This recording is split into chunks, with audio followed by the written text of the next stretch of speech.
पोहे बनवले की भरपूर जण म्हणतात पोह्याचा लगदा होतो, मोकळे सुटसुटीत होत नाहीत। तर व्हिडिओमध्ये खूप साऱ्या टिप्स दिलेल्या आहेत जेणेकरून पोह्याचा लगदा होणार नाही, अगदी मोकळे सुटसुटीत पोहे तयार होतील। आणि काही जण असेही म्हणतात की पोहे खाताना टोटरा बसतो, तर तो होऊ नये म्हणून व्हिडिओमध्ये टिप्स दिलेले आहेत नवीन शिकणाऱ्यांसाठी। आणि ज्यांना अशा पद्धतीने प्रॉब्लेम्स येत असेल तर त्यांच्यासाठी खूप फायदेशीर व्हिडिओ होणार आहे। नमस्कार, जया इंडियन रेसिपी चॅनल मध्ये सर्वांचं खूप खूप स्वागत आहे। तर इथे सुरुवातीला आपल्याला काय करायचं आहे, हे पोहे आहेत ना ते चाळणीने चाळून घ्यायचे आहेत। तर इथे मी मोदक उकडायची चाळण घेतलेली आहे आणि आमच्या घरामध्ये 4 जण आहेत, तर बरोबर हाताच्या मुठीने 4 मुठी मी पोहे घेतलेले आहेत। आता हे पोहे मी चाळणीने छान असे चाळून घेत आहे। तर डायरेक्ट पोहे भिजायला घालायचे नाहीत, कारण पोह्यामध्ये धूळ रेती राहते।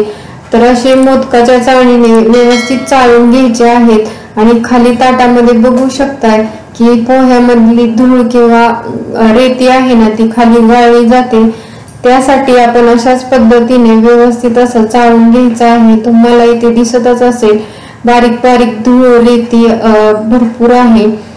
तर बघू शकता अशा पद्धतीने चाळून झाल्यानंतर आपल्याला इथे मी दाखवत आहे ना त्या पद्धतीने आणखी निवडून घ्यायचं आहे, कारण तर याच्यामध्ये खडे वगैरे असतील तर तेही व्यवस्थित असे निवडून घ्यायचे आहेत। इथे मी डायरेक्ट नळाखाली अशा पद्धतीने धुवून घेत आहे। अशाच पद्धतीने धुवून घ्यायचे। डायरेक्ट नळाखाली धुतलं म्हणजे काय होतं, याच्यामध्ये जी धूळ वगैरे बसलेली असते पोह्यावरती ती व्यवस्थित निघली जाते। तुम्ही बघू शकता खाली किती असं पांढरं पाणी दिसत असेल, तर याच्यावरती भरपूर प्रमाणामध्ये धूळ असते किंवा केमिकल असतं। तर अशी डायरेक्ट नळाखाली धुतलं तर खालच्या खाली ते वाहून जातं। आता इथे मी डबा ठेवलेला आहे आणि त्याच्यावरती अशा पद्धतीने चाळून ठेवलेली आहे, जेणेकरून याच्यातलं जास्तीचं पाणी खाली नितळून जाईल। पोहे किती वेळ भिजवायचे तर मी ते पुढे व्हिडिओमध्ये सांगणारच आहे। पोहे भिजत आहे तोपर्यंत इथे मी मोठ्या आकाराचा एक कांदा घेतलेला आहे। जर तुम्ही लहान आकाराचा कांदा घेत असाल तर 2 कांदे घ्यायचे आहेत। पोह्यामध्ये भरपूर कांदा घालायचा म्हणजे अगदी मऊसूत आपले पोहे तयार होतात। जर आणि हे कांदे आपण अगदी बारीक बारीक अशा पद्धतीने चिरून घ्यायचे आहेत आणि अशा पद्धतीने त्याच्या जो पाकळ्या आहेत ना त्या मोकळ्या करून घ्यायच्या आहेत। कांदा चिरून झाल्यानंतर इथे मी 2 हिरवी मिरची घेतलेली आहे। मिरची तिखट आहे त्याच्यामुळे मी 2च घेतलेली आहे। मिरची तुम्ही आवडीप्रमाणे कमी जास्त करू शकता। आणि इथे मी कोथिंबीर ही अशा पद्धतीने बारीक बारीक चिरून घेत आहे। त्याचबरोबर इथे मी कढीपत्ताही घेतलेला आहे। मिरची, कोथिंबीर आणि कढीपत्ता मी स्वच्छ धुवून घेतलेला आहे चिरणी अगोदर। आणि बघू शकता आपले सर्व साहित्य चिरून झालेले आहेत। आता वेळ न घालवता आपण पटकन पोहे बनवायला घेऊया। इकडे मी कढई चांगली गरम करून घेतलेली आहे आणि आता आपली जी तेलाच्या किटलीतली पळी असते ना त्या पळीने बरोबर 1.5 पळी याच्यामध्ये तेल ओतलेलं आहे। तेल चांगलं गरम करून घ्यायचं आहे। तेल चांगलं गरम झालं की ते मी शेंगदाणे सुरुवातीला याच्यामध्ये तळून घेणार आहे। आमच्या घरी ना असे कुरकुरीत शेंगदाणे पोह्यामध्ये खायला जास्त आवडतात। तुम्ही हवं तर ज्या नंतर आपण फोडणी टाकतो ना त्यावेळेस ही त्या फोडणीमध्ये शेंगदाणे टाकू शकता, पण आमच्या घरी शक्यतो असे कुरकुरीत शेंगदाणे लागतात, त्यामुळे मी सुरुवातीला तेलामध्ये अगदी मीडियम गॅसवरती किंवा अगदी कमी गॅसवरती आपल्याला हे कुरकुरीत होईपर्यंत छान तळून घ्यायचे आहेत। इथे व्हिडिओ मध्ये तुम्ही बघतच असाल की शेंगदाणे फुटायला लागलेले आहेत किंवा काही शेंगदाणे असे फुटलेलेही आहेत। अगदी कुरकुरीत असे तळून झाले। शेंगदाणे छान तळले की आपल्याला एक झाऱ्याने काढून घ्यायचे आहेत। झाऱ्याने का काढायचे तर आपण जर पळीने किंवा दुसरं उलतानाने वगैरे काढली तर त्याच्याबरोबर तेलही येऊ शकतं। अशा पद्धतीने झाऱ्याने काढले ना तेल अजिबात येत नाही। तर त्याच तेलामध्ये आपल्याला पाव चमचा मोहरी टाकायची आहे। मोहरी चांगली आपल्याला फुलून द्यायची आहे। मोहरी चांगली फुलली की त्याच तेलामध्ये पाव चमचा जिरेही टाकून घ्यायचे आहे। बघू शकता जिरेही चांगलं फुललेलं आहे। मोहरी जिरे चांगलं फुललं की त्याच्यामध्ये आपण जी कढीपत्त्याची पानं धुवून घेतलेली आहेत तीही टाकून घ्यायची आहेत। कढीपत्त्याची पानं चांगली अशी परतून द्यायची आहेत। त्याच्यानंतर चिरून घेतलेली मिरची टाकायची आहे।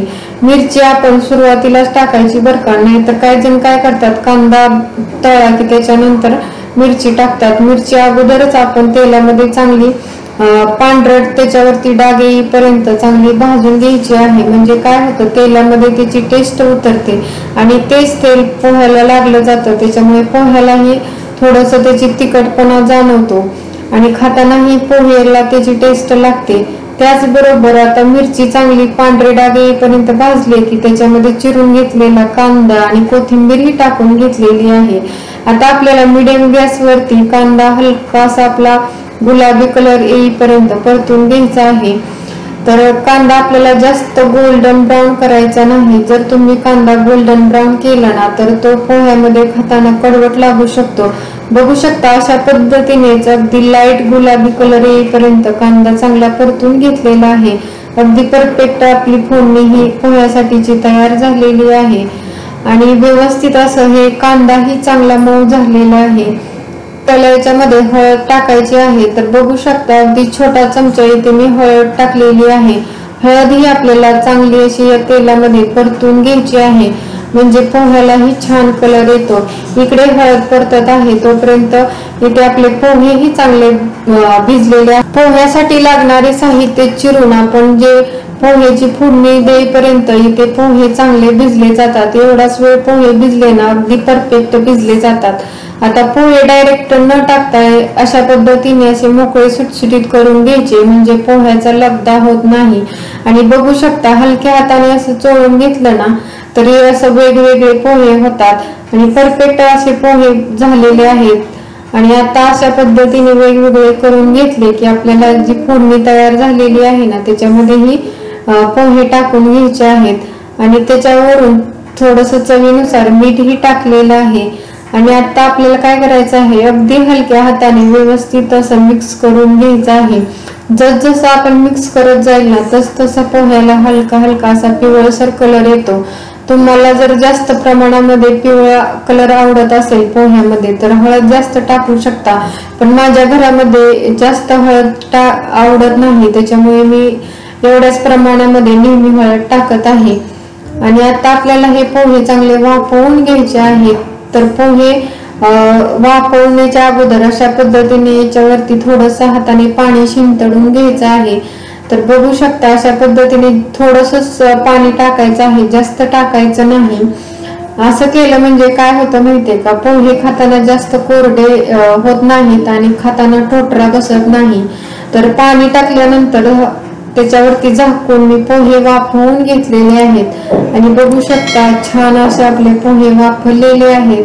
आणि मग इथे व्हिडिओ मध्ये बघतच असाल की पोहे अगदी मोकळे सुटसुटीत झालेले आहेत, लगदा झालेला नाही, त्याचबरोबर अगदी कोरडेही झालेले नाही जेणेकरून खाताना आपल्याला टोटरा बसेल. अगदी मऊ लुसलुशीत असे पोहे तयार झालेले आहेत. आता मी इथे पोहे सर्व करत आहे. बघू शकता अगदी परफेक्ट अगदी नाश्ता सेंटर मध्ये ज्या पद्धतीने पोहे मिळतात त्या पद्धतीने तयार झालेले आहेत. ते मी आपण तळून घेतलेले कुरकुरीत शेंगदाणे घेतलेले आहेत, त्याच्यावरून चवीनुसार मीठ टाकलेलं आहे, म्हणजे शेंगदाणे खातानाही अगदी टेस्टी लागतात. आणि याच्यावरून अशा पद्धतीने प्लेटिंग केले की त्याच्यावरून अशा पद्धतीने शेंगदाणे टाकून घ्यायचे आहेत. तुम्ही हवा तर याच्यावरून ओल्या नारळाचा चव किंवा मग जी बारीक शेव मिळती ना तीही टाकली तरी चालू शकेल, पण माझ्या घरामध्ये डाळिंब शिल्लक होतं तर मी डाळिंब याच्यावरून सोलून टाकलेलं आहे. घरामध्ये तशीच डाळिंब होतं पण कोणी खात नव्हतं, सोलून आयतं दिलं तर मग खातात. तर म्हटलं चला आपण डाळिंब याच्यावरून अशा पद्धतीने छान असं टाकून घेऊया, म्हणजे मुलंही आवडीने खातील. शकता तुम्हीही या व्हिडिओ मध्ये जेवढ्या टिप्स दिलेल्या आहेत तेवढ्या वापरून अशा पद्धतीने मऊ लुसलुशीत अजिबात टोटरा न बसणारे पोहे तयार करू शकता. तुम्हाला जर ही रेसिपी आवडली आणि याच्यामध्ये दिलेल्या टिप्स आवडल्या तर नक्की तुम्हीही अशा पद्धतीने पोहे बनवू शकाल. रेसिपी आवडली तर व्हिडिओला लाईक करा, शेअर करा. चॅनलवरती नवीन असाल तर नक्की चॅनलला सबस्क्राईब करा. त्याच्या शेजारी जे बेल आयकॉन आहे तेही प्रेस करा, म्हणजे असेच नवीन व्हिडिओ तुम्हाला या चॅनलवरती पाहायला भेटतील. व्हिडिओ शेवटपर्यंत पाहिल्याबद्दल खूप खूप धन्यवाद. पुन्हा भेटूया अशाच नवीन रेसिपी बरोबर. तोपर्यंत मस्त खा, हेल्दी रहा. नमस्कार.